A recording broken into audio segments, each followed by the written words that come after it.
Allez, allez, bientôt, ce sera bientôt fini pour les vidéos. Bientôt fini votre supplice.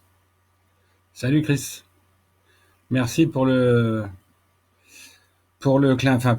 sujet. J'avais complètement zappé que je pouvais en faire une là-dessus aussi.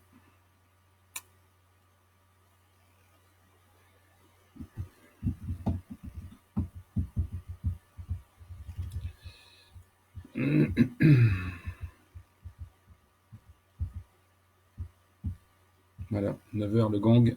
Bonjour Jean-Claude. Bonjour Guylaine. Guylaine et Frédéric, je suppose. Salut Benoît. Bonjour.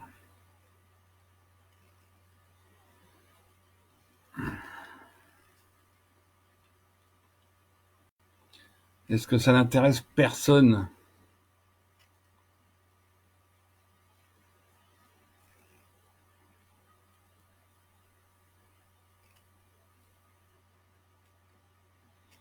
Ou la notification n'arrive-t-elle pas? Bon Christine.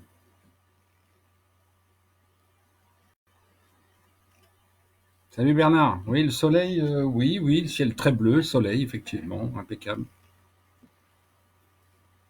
Impeccable. Euh, Merde. Il y a près- Bon, bienvenue. Ça marche, je cherche pas.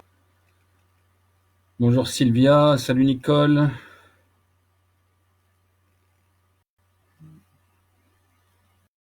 Bonjour Martine, salut Paola. Ouais, non, voilà, de toute façon, on est là, on est tout près du Big Bang, j'ai envie de dire. Enfin, d'un Big Bang, j'espère. Bon, non, on fera le point demain. Ibrahim, bonjour Annie, bonjour Yin. On fera là un petit point demain. Ok, Benoît. Ouais, là, parce que bon, Christine, on vient de m'affliger, on vient plus ou moins de m'affliger un calvaire à écouter Pascal Tréfingui. Un calvaire. Oh putain. Une torture. Une bouffonnade. Une bouffonnerie. Oh là là là là. S'il y en a ici qui suivent Pascal Tréfingui, passez à autre chose, hein. Ou lui ou moi, mais pas les deux. Faites-moi éviter ce calvaire. Salut Isabelle. Non, sérieux, les illuminés, putain. Genre Francine. Non, franchement, s'il y en a qui suivent Tréfingui, faites un choix, hein. Ça, pour se faire mal, c'est nickel, hein. Oh putain. Bon, enfin, on va parler de l'Arche d'Alliance, ça va nous faire du bien. On va retracer un peu son parcours, son parcours avec les âges et puis les endroits, évidemment. Oui, Astrid, mais je suis en live, donc je ne regarderai pas le commentaire. Bon, bah, ça n'arrive pas, bah, c'est pas grave, on va continuer, on va commencer. On va commencer. Salut Nadine. Alors, c'est de retracer à peu près bonjour Lily, pour que vous compreniez finalement ce qu'il peut y avoir dedans, ce qui est dedans.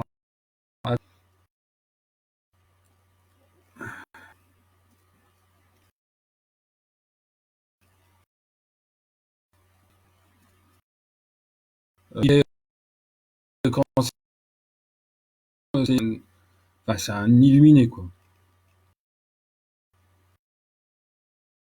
C'est d'ailleurs, il y en a d'autres que j'allais, autant comment Cosette, Fulford sont trop focalisés sur Trump, Trump, Trump, donc ça peut aussi faire penser à autre chose. Salut Mathieu, bonjour Isabelle. Là, lui, là, oui, j'ai bien- il a le Gérard du top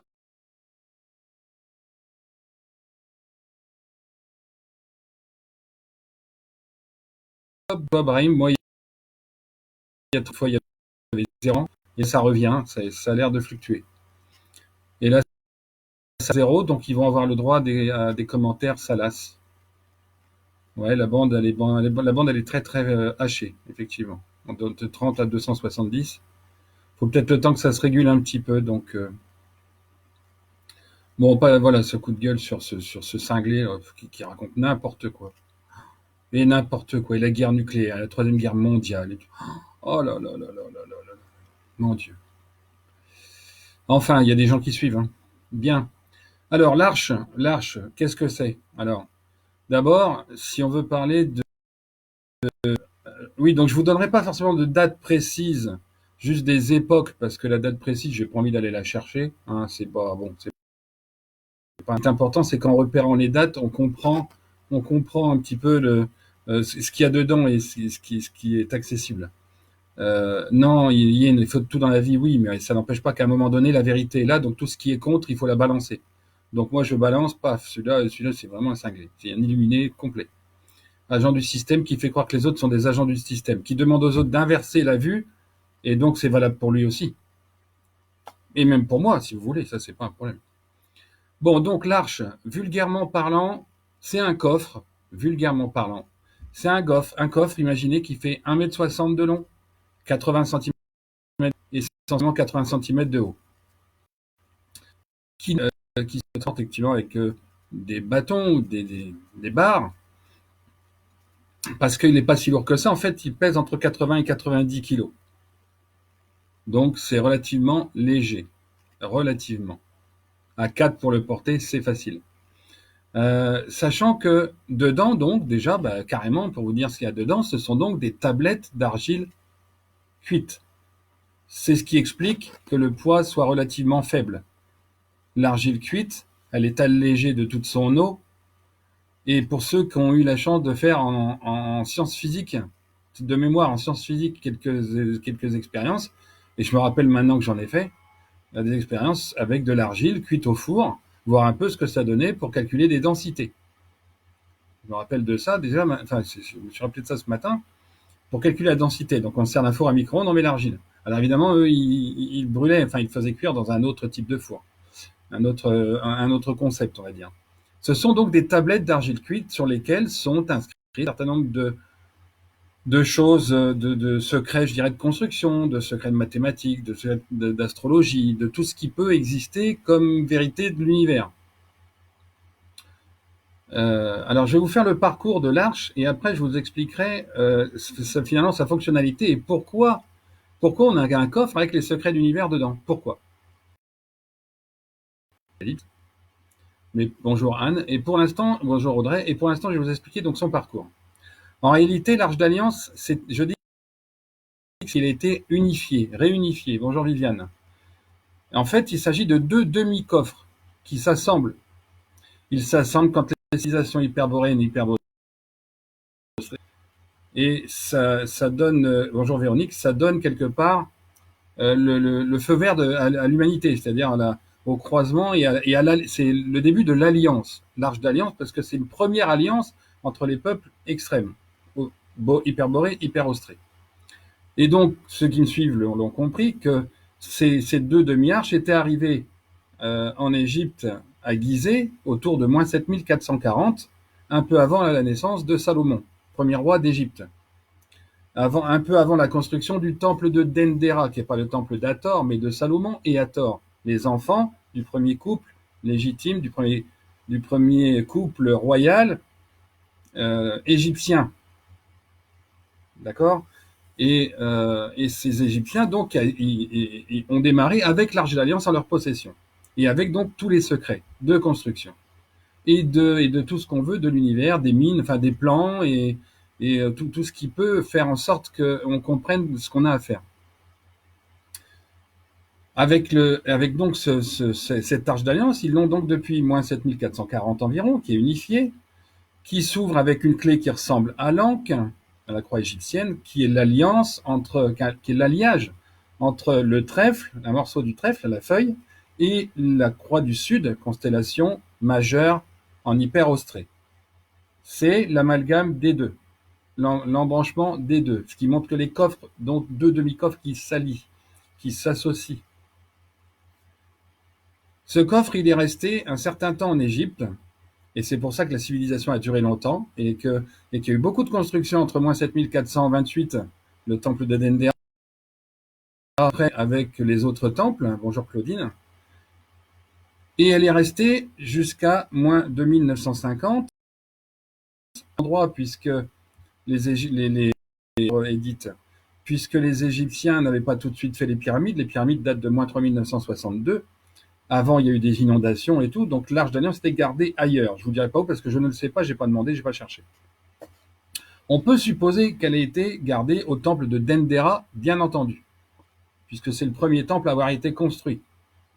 Donc c'est même plus qu'une supposition maintenant, en le disant, je dirais certain, je vérifierai à la limite, mais elle a été planquée, gardée, enfin en tout cas stockée, entreposée au temple de Dendera, le temple de Salomon et Hathor, ce qui fait que le temple de Salomon, d'ailleurs entre parenthèses, jamais. Bonjour Loïc. Salomon, il est donc Dendera, hein, en Égypte. Et l'Arche d'Alliance a été là en premier. Puis il y a eu donc les inondations du Nil, notamment comment c'est, moins 3000, moins 4000 ou moins 3990, quelque chose comme ça, 30 ou 40 ans avant le début de construction des pyramides, qui ont été construites pour protéger les mines qui sont en dessous, qui ont été inondées. Et ils en ont profité du coup dans la pyramide de Gizeh, la pyramide principale. Ils en ont profité pour mettre un coffre en granit qui n'était pas une sépulture, qui était là pour envelopper l'Arche d'Alliance. Et encore une fois que ça s'est chapeauté, on ne peut plus la sortir. L'Arche d'Alliance a donc été mise dans ce fameux coffre en granit. C'est pas un roi, c'est pas un pharaon, rien du tout. Allez voir, enfin vous irez voir à la limite ce que je dis sur les pseudo-dieux qui n'existent pas. Mais en tout cas, l'Arche d'Alliance, elle a été donc aiguisée jusqu'en moins 2950 et depuis moins 3902, fin de construction des pyramides. Donc elle est restée là, un millénaire quoi. Moins 2950, et là où ça commence à merdouiller, c'est parce que les trois pyramides majeures qu'on voit aujourd'hui, elles étaient gardées pour les deux petites par Khéops et Képhren, qui sont deux frères, de vrais frères, pas des dieux, des frères, qui vivent donc à ces époques-là. Et la majeure, celle qui est donc au milieu, la Gizeh, elle a été gardée par leur demi-frère. Et leur demi-frère, c'est le pharaon roi K, Q-A, accent grave. Allez voir l'époque, à peu près, mais en tout cas, c'est cette époque-là. Q-A, accent grave, c'est le demi-frère de Khéops et Képhren. C'est lui qui a en garde la grande pyramide avec son arche d'alliance. Et il se trouve que K, c'est un personnage très connu, puisque c'est Moïse. Que Moïse, c'est un pharaon égyptien déchu parce qu'il s'est fait voler l'arche d'alliance lors de la guerre contre les Grecs, la fameuse guerre de Troie. Et la guerre de Troie, Troie, c'était Alexandrie. Il le cherche en Grèce exprès parce qu'il faut surtout pas trouver. Troie, c'était Alexandrie. Et la guerre de Troie, c'est donc moins de 1950 à moins de 1938. 12 ans à ce moment-là. Parce que les Grecs, à ce moment-là, viennent voler l'Arche d'Alliance. Qui vole l'Arche d'Alliance? Hercule, Hermès, Héraclion comme pharaon. Héraclion, c'est clairement un Grec. Pendant quelques années, pendant la guerre de Troie. Alors, l'Arche d'Alliance est restée en Égypte, mais en Égypte, beaucoup de gens sont venus d'un peu partout, enfin un peu partout là où il y avait des civilisations, pour avoir accès, pour découvrir ce que c'était que cette Arche d'Alliance.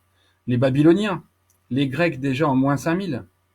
En moins 5000, les Grecs sont déjà venus, puisque la civilisation grecque, à un moment donné, a donné d'autres civilisations à partir d'un mélange égyptien et grec. Donc, il y a des gens qui ont eu accès, et les Grecs sont donc revenus en moins de 1950, ont volé l'arche donc en moins de 1949, après une année de guerre. Le cheval de Troie, c'est ce qui a permis de démolir et de rentrer par le phare d'Alexandrie, donc le phare de Troie. C'est devenu Alexandrie avec Alexandre le Grand, et je vais vous en reparler un petit peu après avec l'arche. Et tout ça fait que l'arche, elle est du coup partie en Grèce, en moins de 1938 environ, et Moïse est parti en moins de 1937, parce qu'à ce moment-là, il y a eu une éruption volcanique au nord de la Tunisie qui a créé un tsunami qui a permis à l'eau de se retirer. Alors que Moïse aurait dû être viré en moins de 1949, il a fallu attendre 12 ans qu'il y ait cette éruption volcanique pour qu'il puisse se barrer et traverser le Nil. Et ouais, il y a eu un tsunami. L'eau s'est écartée. Bah oui, mais bon, avant de faire les fantasmes et de faire de la science-fiction là-dessus, l'eau s'est écartée, il y a eu un tsunami. Et c'est Sodome et Gomorre, c'est Moïse qui le décrit quand il part. Il le décrit en édulcorant le truc avec des grenouilles, des machins, du soufre. Oui, c'est une éruption volcanique. Sodome et Gomorre sont deux villes tunisiennes. C'est un volcan dans l'eau, qui est subaquatique, dans l'eau, au nord de la Tunisie, qui a créé un tsunami, qui a permis du coup de chasser Moïse avec, je ne sais plus si c'est 100, 150 personnes, j'avais regardé mais je ne sais plus. Alors, l'arche était, en tout cas, l'arche d'alliance, elle est partie en Grèce. Moïse, pendant ce temps-là, bah, il a fait croire qu'il écrivait les tablettes, et puis machin, c'est moi le prophète, et puis chez les Cananéens, bah, qui va s'imposer pour reprendre le territoire, là où il y avait déjà 12 tribus cananéennes, du fameux roi Raël, et je vous ai dit Moïse, Raël, le nom Israël vient donc bien avant ce qu'on dit. Bien, bien, bien avant. En tout cas, l'arche, elle part en Grèce. Et regardez bien, enfin, imaginez bien qu'avec l'Arche d'Alliance en Égypte, il y a eu beaucoup de choses de construites. Beaucoup, beaucoup. Sous-sol, enfin, souterrain, les pyramides, machin, tout ça, ça a été construit grâce à l'Arche d'Alliance. L'Arche d'Alliance, pendant ce temps-là, les Égyptiens, ils l'ont gravé aussi sur les murs du temple de Dendera. Les gravures du temple de Dendera, c'est l'Arche d'Alliance. Quand vous voyez, ou même par moment, quand vous voyez une ampoule qui est dessinée ou gravée, c'est parce qu'il y a eu l'Arche d'Alliance et que dedans, il y a ce là. Ça ne veut pas dire qu'ils ont pu les appliquer, c'était pas le moment. Ils gravent ce qu'ils ont dans le coffre. Et quand vous voyez quelqu'un qui a une canne, une crosse avec l'anque au-dessus, c'est quelqu'un qui a accès à cette arche d'alliance. C'est quelqu'un qui a accès, celui qui a la croix. Plus tard, ceux qui l'ont dans la bouche, et qui sont en général plusieurs femmes alignées et compagnie, c'est parce que ça a servi de tétine. Ça a servi de tétine, porte-bonheur. Après l'Arche d'Alliance en Grèce, vous avez vu aussi les constructions grecques, les constructions à l'époque sur tout le territoire grec. Elles sont nées à ce moment-là. Parce qu'il y a les secrets de la construction, des voûtes, des piliers, de machin, de tout ce qu'on peut imaginer. Des carrières, tailler la pierre, machin. Et donc ça existe, ça leur a permis de construire la Grèce. Après, donc ça c'est en moins de 1937, 38 environ, hein. Elle est restée en Grèce jusqu'au milieu du XIIIe siècle avant Jésus-Christ, donc moins 1250 environ, moment où elle a basculé sur le territoire des Byzantins. Byzance, Constantinople. Vous verrez pourquoi je vous dis ça après. Sur le territoire byzantin. Et à Byzance, on dit toujours, bah là c'est Byzance, parce que ça a commencé aussi, bah, du coup, à se construire dans cette grosse partie, dans cette grosse métropole, dans ce territoire. Ça a commencé aussi à se construire en matière de temple, en matière de tout ce qui est luxuriant, luxueux et assez grandiose, avec un certain succès. Parce que l'Arche d'Alliance est là à ce moment-là. Et elle sera abritée à un moment donné sous la cathédrale Sainte-Sophie. D'où certaines gravures, certaines fresques où Marie est représentée, ou je ne sais plus qui, où Anna est représentée, je ne sais plus où alors Sainte-Sophie, mais il y a aussi une idée des ancêtres. C'est Byzance à ce moment-là. Alors Byzance, il y a donc à Sainte-Sophie, il y a cette arche d'alliance. Enfin, Sainte-Sophie, tout le monde dans ses sous-sols au début, évidemment, elle n'est pas comme elle apparaît aujourd'hui. Il faut bien être clair là-dessus. Ce que vous voyez aujourd'hui, c'est pas ce qu'il y avait avant, hein. Il y a des étages qui se font au fur et à mesure. Autour de moins 350, cette arche, elle est récupérée par qui? Par Alexandre le Grand. Parce qu'Alexandre le Grand s'est rendu compte que son père, je crois, était en fait un pharaon. Et donc, il estime légitime, puisque cette arche a été en Égypte au début, il estime légitime de la ramener en Égypte.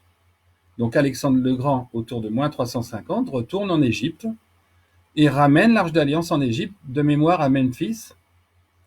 Et Il l'appelle Alexandrie. Elle s'appelle Alexandrie à partir de là, mais elle s'appelait Troie. Elle a changé de nom. Évidemment, vous n'avez pas retrouvé ça. Tout a été masqué, caché pour pas savoir. Et l'idée, c'est que le cheval de Troie, vu la hauteur, vu à l'époque, il y avait déjà des arches au niveau des défenses et tout ça, ce cheval ne pouvait pas passer en dessous. Il fallait nécessairement qu'il attaque un endroit qui soit suffisamment grand. Et en l'occurrence, le phare d'Alexandrie, le phare de Troie. Donc, il ramène en Égypte, à moins 350, a priori à Memphis. A priori, ça peut être ailleurs en Égypte, c'est pas hyper important. Sachant qu'après, l'arche, elle rebouge quand? En l'an -1. Au moment où le Christ et Marie-Madeleine sont à la scène, donc au baptême du Messie, Lugue, lors de son baptême, Marc-Antoine, le père biologique du Christ, le grand-père, amène l'arche d'alliance, puisque lui est au courant, il est avec Cléopâtre en Égypte, pour la garder. C'est le gardien de l'arche d'alliance, quelque part, Marc-Antoine. C'est pas le gardien de Cléopâtre. C'est pas l'amant de Cléopâtre. C'est le demi-frère de son mec. Donc c'est pas ça. Il est là pour garder l'arche d'alliance parce que c'est en plus un stratège militaire qui sait défendre. Et cette arche d'alliance, il va l'amener à son fils et à sa bru pendant la scène. C'est d'avoir, bonjour Yolande et Hervé, c'est d'avoir en fait trahi l'arche d'alliance beaucoup plus que son frère. C'est l'arche d'alliance. Et l'arche d'alliance, du coup, lors de la remise au Christ et à Marie-Madeleine, cette arche d'alliance, elle est volée une première fois par les Israélites, ou les rabbins juifs si vous préférez. Je ne veux pas dire juifs parce que ce n'est pas les juifs qui ont volé, ce sont des personnes particulières qui ambitionnaient de la récupérer. Donc je préfère dire israélites du moment où rabbin, mais surtout qu'on ne confonde pas tout et qu'on n'aille pas me dire un truc que j'ai dit et qui est absolument faux. Ces gens, du moment, tuent Marc-Antoine et volent une première fois l'arche d'alliance. Seulement, heureusement, il y a Ponce Pilate qui veille. Et Ponce Pilate, c'est le cousin germain de Marie-Madeleine. C'est un Nabatéen. C'est pas un Romain qui tue. C'est pas lui qui a fait crucifier le Christ. Il l'a rendu aux Juifs, aux rabbins, qui l'ont lapidé, qui l'ont torturé, qui l'ont crucifié eux-mêmes. C'est pas les militaires romains qui l'ont crucifié. Qui ont crucifié Judas ou le Christ sur ce coup-là. Entre guillemets, on s'en fout un peu. C'est pas le sujet. Ponce Pilate récupère l'arche d'alliance et arrive à la retransmettre aux Byzantins tout en la laissant sur le territoire, à peu près Israël. Mais elle est à nouveau reconfiée aux Byzantins parce que c'est eux qui l'avaient peu de temps avant et que c'est moins loin. Alors, cette arche est à nouveau protégée, mais ces Byzantins, à un moment donné, sentent la pression d'un certain nombre de peuples autour, dont les Ottomans, autour de l'an 1000, à peu près, 1000 et quelques, 1000 un peu avant. Ils essayent de faire passer le mot en France, parce que la grand-mère, il y a une grand-mère byzantine qui est en fait une grand-mère de Robert le Magnifique ou de Guillaume le Conquérant. Il y a un lien de famille entre les deux. Et c'est pour ça que Robert le Magnifique va là-bas, pour aller récupérer cette arche et les secrets du Christ, on va dire, et voir de l'humanité. Mais manque de bol, quand il veut partir de Nicée, curieusement là où il y a un concile un petit peu après, où il y avait eu un concile avant, pardon, en 323, et curieusement, à Nicée, en fait, il n'arrive pas à partir avec le bateau, et là, deuxième vol de l'arche, par les Juifs, du moment, les Israélites, et là, cette fois-ci, le cache à Jérusalem. Mais évidemment, Robert le Magnifique arrive à faire savoir qu'il a effectivement découvert, et c'est pour ça qu'après Urbain II crée les croisades, les premières, pour non pas faire la guerre au nom du Christ, comme quelqu'un l'a suggéré hier, non pas faire la guerre au nom du Christ, récupérer les secrets, l'Arche d'Alliance et compagnie. Parce que dans les textes, de toute façon, Jérusalem et les Juifs n'ont pas théoriquement de territoire.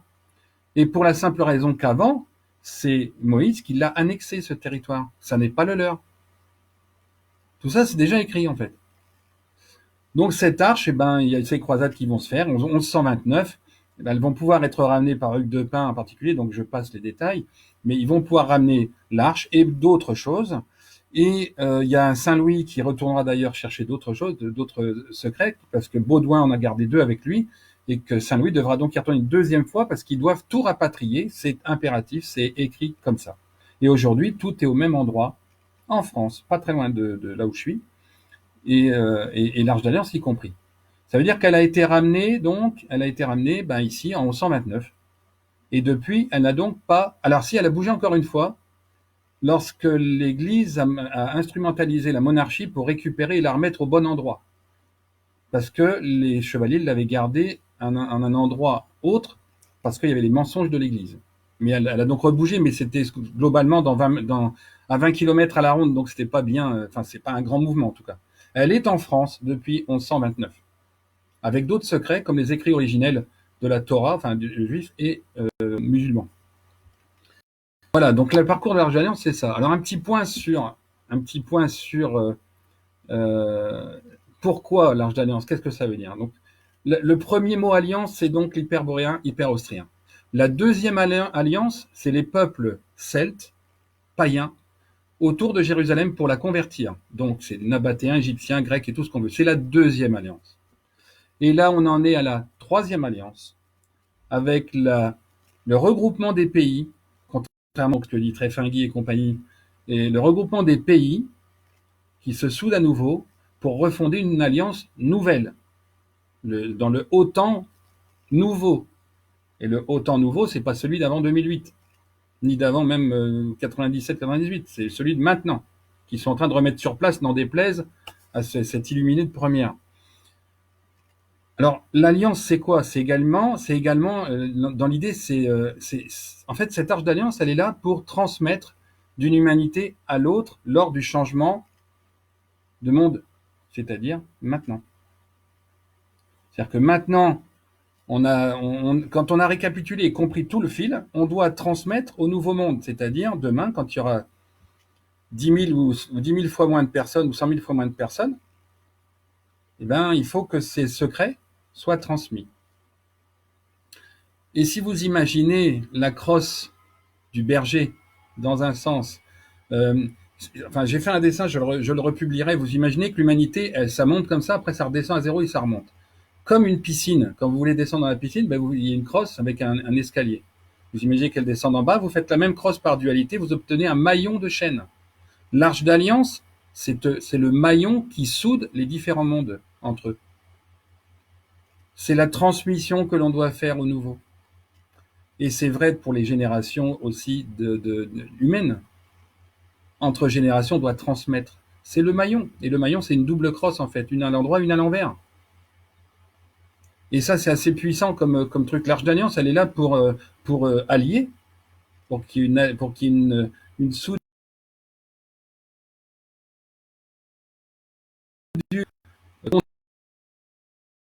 Ça ne peut jamais se rompre. Et elle est là pour transmettre d'électricité ou je sais pas trop quoi. L'Arche d'Alliance, c'est ça. C'est pas juste un fantasme d'Indiana Jones. Ça n'est pas, voilà, tout ce qu'on a pu dire et déblatérer, tout ça, ça a été pour éloigner les gens, pour éviter de chercher. Comme pour Jeanne d'Arc, quand on dit qu'elle a été brûlée, c'est pour qu'on n'aille pas chercher son corps, qui est à Arcadie avec l'Arche d'Alliance. Hein. Enfin, pas dans la même salle, mais pas loin. C'est de la même façon, on vous dit, elle a été brûlée, comme ça, on va pas chercher. Oh, elle a disparu, comme ça, on va pas chercher. Oh, là, on sait pas où elle est. Alors que pour l'atteindre, il faut laisser faire les choses. En quelques mois, un an ou deux au pire, ça se saura. Et c'est ça que Hitler, notamment, c'est ça qu'ils cherchent les gens quand ils viennent en France. Alors qu'aujourd'hui, quand on prétend que Poutine et Trump seraient des sionistes à la merci des Illuminati et compagnie, alors qu'ils sont là justement pour la protéger quelque part, ils savent très bien qu'elle est en France. Hein. Faut pas se leurrer, ils le savent. Hein. Par contre, ils savent pas où. Pour le moment, parce que ça ne doit pas se savoir tout de suite. Et voilà son parcours. Voilà son parcours, suivant les millénaires, on va dire. Alors, il y a pu y avoir quelques déplacements intempestifs, mais j'y crois pas. Parce qu'il suffit de regarder, en fait, comment se sont construites les mégalopoles d'aujourd'hui. Et je parle pas des États-Unis, parce qu'aux États-Unis, il y a eu aussi des archives du côté de, pas de Guidestone, mais Georgetown, la tour de Newport et l'alignement avec les pierres de Kensington. Voilà, Kensington. Il y a eu des passages chevaliers, il y a des secrets qui ont été, mais les endroits majeurs des archives sont 5 villes européennes, dont Saint-Pétersbourg, où il y a Poutine. et puis bon, il y en a deux autres qui ont changé. Il y avait Tomar avant, mais elle a bougé. Mais elle était à Tomar. Elle était à Shugborough, mais elle a bougé aussi pour aller ailleurs, et notamment à Salisbury, a priori, dont la forme est celle de la croix de Gaulle, parce que de Gaulle était au courant de plein de choses. Et c'est aussi pour ça qu'on l'a poussé un peu à dégager. La croix, elle n'est pas implantée n'importe où, hein. Géographiquement ou biologiquement, géobiologiquement, elle n'est pas implantée n'importe où. Un certain tumulus euh, celte. Donc, tout n'est pas fait par hasard, loin de là. Alors, c'est vrai que, bon, après, je vous dis, on voit les mégalopoles dans ce monde restreint autour du Moyen-Orient. Donc, l'Égypte, Constantinople, Jérusalem, mais Jérusalem n'a jamais été légitime en matière. Il n'y a pas à la vénérer, il n'y a pas comment je dirais, à la sacraliser. Il n'y a absolument pas à vénérer même le mur des lamentations, hein, à part que dire ah ouais on a perdu l'arche parce qu'on l'avait volé, mais on nous l'a volé aussi, enfin, ce qui est un peu un retour des choses. Le mur des lamentations aujourd'hui c'est Facebook, notamment. Donc tout ça c'est voilà, on a fait le tour donc de l'Arche d'Alliance, de ce qu'il y a dedans, des secrets, les secrets qui au monde médiéval étaient dans le trivium, le quadrivium qui étaient les sciences, la français, les maths, enfin et puis la musique, des choses comme ça. Tout en matière de fréquence, tout est. Alors je dis probablement, je l'ai pas vu évidemment, je sais où elle est, oui, mais je l'ai pas vu, j'ai pas ouvert, j'ai pas encore le droit. Mais ce sont tous les secrets à transmettre. Pourquoi l'argile sacrée, les tablettes d'argile cuite, pardon, parce que c'est le seul, c'est comme la pierre, ça résiste à l'eau et au feu. Et après, on est aussi là, ou bien pour la retransmettre et donc la redéplacer, ou bien pour en faire une autre et réécrire l'histoire, justement, réécrire ce qui est juste pour transmettre au suivant. C'est-à-dire dans toutes petites années, à ceux qui seront encore là, pour pouvoir expliquer aux nouvelles générations ce qu'il ne faut pas faire, et c'est ce qu'on est en train de vivre maintenant, et ce qu'il faut faire, dont tout est inscrit dans le coffre, quoi. Enfin, dans le coffre, dans l'Arche d'Alliance. Et l'Arche d'Alliance aujourd'hui, quand vous regardez que l'Arche d'Alliance, c'est une voûte, hein, avec des poteaux. Deux poteaux, une voûte, et quand vous regardez bien, le berceau de l'humanité, c'est un demi-cercle en bas pour mettre le bébé, le nouveau bébé. Mais le berceau en construction, c'est quoi? C'est le demi-cercle au-dessus, la voûte elle-même. Ça, c'est le berceau. Et ben, si vous mettez les deux berceaux, enfin le berceau et le berceau architectural et le berceau, j'ai envie de dire sociétal, le berceau du bébé, et vous mettez les deux colonnes, ben vous formez le maillon de chaîne. C'est un maillon de chaîne. Et les deux poteaux qu'ont essayé de réutiliser et de dévier à pour eux et leur rituel en maçonnerie avec Jacquin et Boaz, J et B, alors pas Jean-Bernard ou pas JB, même si on en prendra peut-être un ce midi. C'est donc le retour des deux poteaux, donc c'est le 1, deux fois le 1, deux fois le 0, enfin une fois le 0, 0 et 1, dualité. On retombe sur la dualité qui est la nôtre. Et de ce cycle permanent, dual, c'est-à-dire apocalypse par l'eau, et celui qu'on vit là, apocalypse par le feu. Dualité permanente avec ce 1 qui est la ligne droite, donc l'infini, et le 0 formé des deux berceaux, et le 0 qui est lui le cycle fini, et on retrouve de cycle infini, de cycle fini en fait, des cycles finis à l'infini, le 1 et le 0. Et c'est quoi? C'est le bâton avec le cerceau que les gosses, enfin que les gamins, il y a un certain temps de ça, faisaient rouler avec le bâton. Le bâton puis la roue, c'est le 0 et le 1 en fait. C'est l'illustration de ce qu'on est. Donc c'est assez. On retombe. Enfin moi après je me targue de la cohérence de mes propos. Les preuves sont les mêmes que les autres, mais j'utilise pas le même fil. Mais le fil là, il casse pas. Hein, et pour l'instant, il est toujours nickel.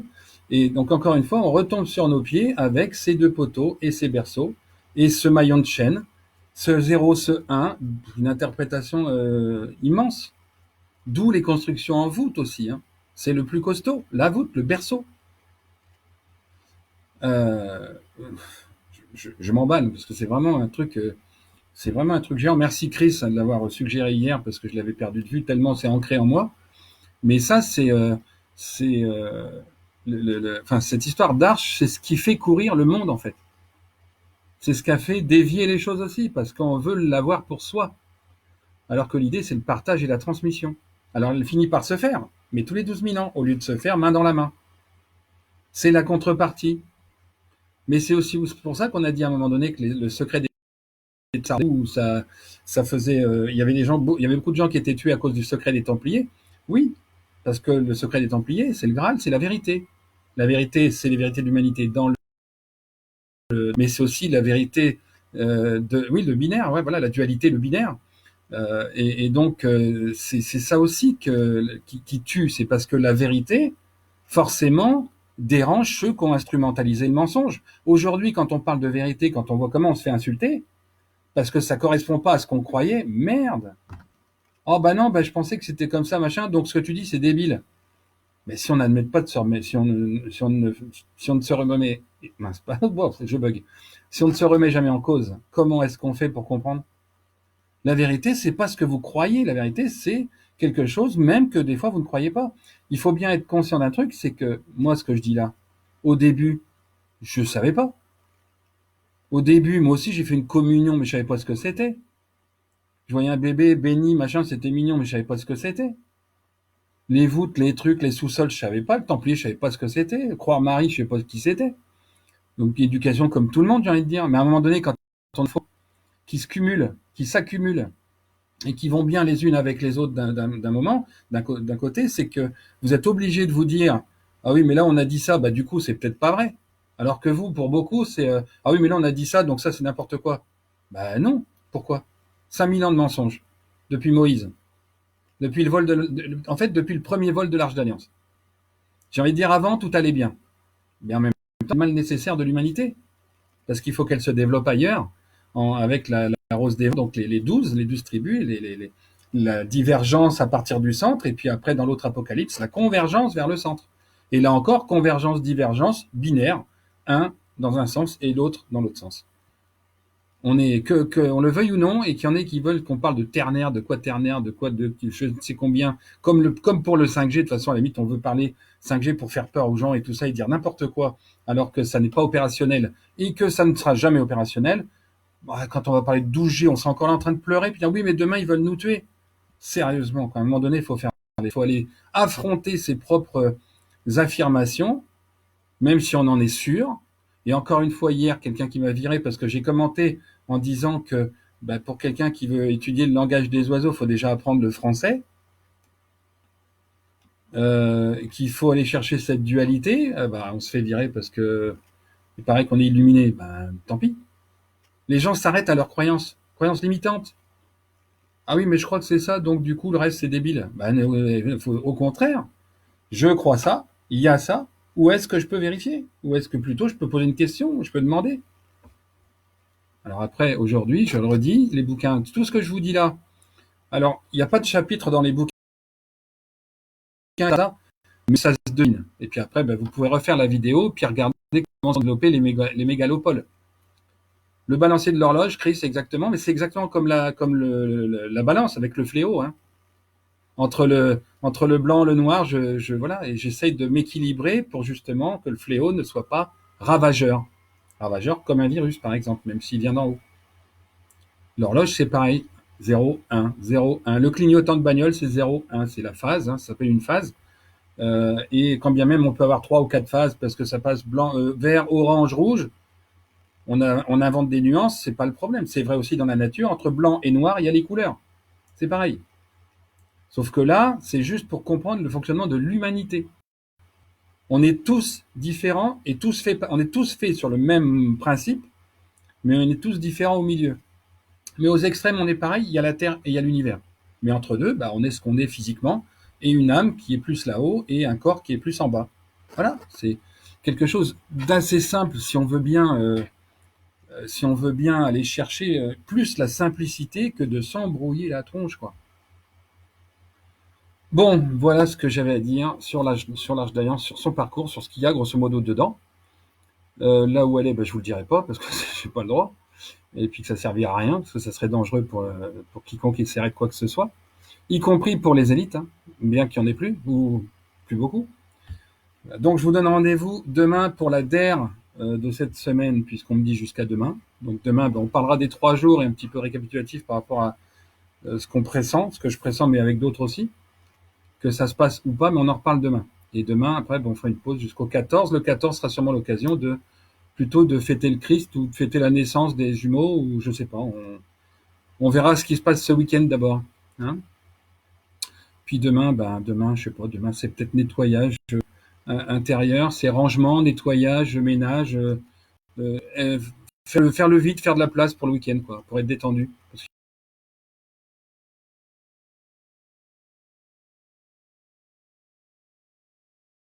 qu'il y a besoin d'être c'est très fin. Tip top, faites-vous du bien. Torturez-vous. Bonne journée.